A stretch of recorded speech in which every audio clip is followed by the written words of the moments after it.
Oh, my friend, we are not done with Tier 1 quite yet. Okay. We are not done. So behind him in ranking, but not in tier, is your number 2 running back. Exactly right. Omarion Hampton, North Carolina, is in the same tier as Ashton Genty. Wow. Just as I said Jahmyr Gibbs was with Bijan Robinson in that draft. When I took a lot of crap for that one too. Like, you're crazy. Still think you were wrong. I think you had him flipped. Yeah, seriously, right. Yeah, I feel like I get more people say that kind of stuff to me now. They go, I'm not sure Jahmyr Gibbs isn't better than Bijan Robinson. But this is a guy that's in the same class as Ashton Genty. He deserves to be in this tier. And I understand that most of the league, and of course me, myself, they're going to have Ashton Genty ahead of Omarion Hampton. You're going to have teams in the NFL that are going to have Omarion Hampton as a number 1 running back. Wow, really? Yes, because when you talk about the style of run and then the size of the human being, they're just going to be more comfortable with it, okay? Then I think the big thing is Genty, he's kind of unique, and he's got a different running style like we talked about. It's not necessarily always like a lot of teams in the NFL, like especially the zone ones, right, where it's run, get the ball, stretch it out. When you see a hole, I want you to go full speed and be kamikaze. Like, Genty's not that guy all the time. Genty can be a little bit like, oh, wait, I want to pick my spot. Hold on, I'm going to read this. I'm going to wait my time. Oh, now I see it, and I'm going to go. And some teams are going to go, no, I don't love that style of running. Omarion Hampton is your guy that goes, oh, there's a hole. You better buckle up because I'm coming through it like a freight train, and you better get your pads low and be ready for some contact because I'm going to run your ass over. But I also can break your ankles and do that. He is special that way. The first thing you notice, all right, just the physical stature like an Ashton Genty. I mean, it's chiseled. It's Greek god. It's great legs. It's small waist. It's jacked upper body. Meeting him in person, shoulders, neck, biceps, all of that. Incredible body. The twitchiness and the jump cuts, to me, were the first things I noticed about the player, right? Just the ability to hit the gas or the ability to shake his shoulders and then go one way, and then the jump cuts. He could go full speed into the A gap on the left side, and you go, oh, here he goes.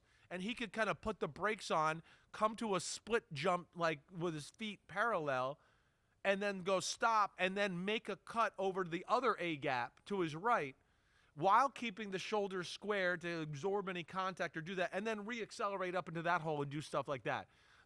He's special. He's a specimen, this guy. And yeah, just for that little base sentence I'm just saying right there, he deserves to be in Ashton Genty's class or tier. So he's led the ACC in rushing yards each of the last 2 seasons, 1,500 yards in 2023, had 1,600 yards last year. In his sophomore year of high school, he had 2,400 yards and 35 touchdowns, so they're like, oh, maybe this guy's actually pretty good.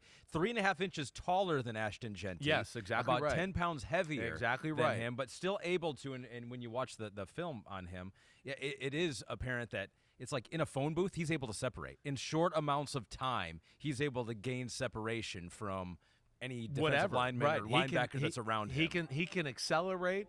He can run up through a hole and, yes, break the tackles. But I think what you're talking about, too, is he can run through a hole and go, wait, I kind of see a lane over here. I'm going to make this guy miss, and then re-accelerate. And you go, oh, he's out in the open. Here he goes for 30 or 40 yards. They didn't even get a hand on him, right? He was standing right there, but he was able to separate. He is the guy that could cross you over a little bit and make you look silly, which is odd because you'd think you'd say it about the other guy who's 5'8", 211 that kind of looks like a Barry Sanders. But yet this guy looks like Joe Mixon a little bit. And that would be the comparison. There's no doubt about that. And with that, he is the guy that can also break your ankles. And then how could you not talk about the ability to run hard?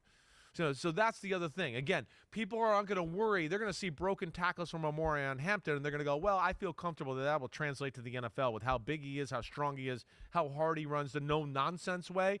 And then, like I said, some people might question Ashton Genty because of the size and the running style.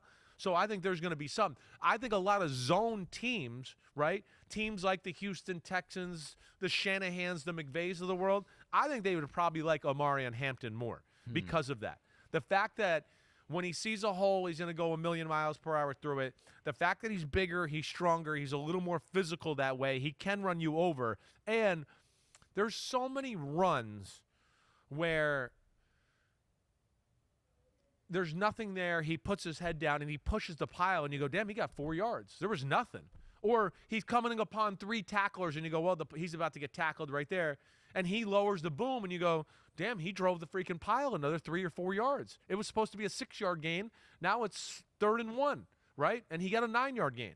That, to me, is what really jumped off to me a lot. And those are things that I know NFL evaluators are going to love about him in the NFL, because those tough yards, pushing the pile, they got great value, let alone he's got a lot of other great attributes to go along with it. Yeah, one of the things Connor Rogers, our colleague, said about him, he is carved out of stone. Yes. So he was a projected late first-round pick, or he is now a projected late first-round pick.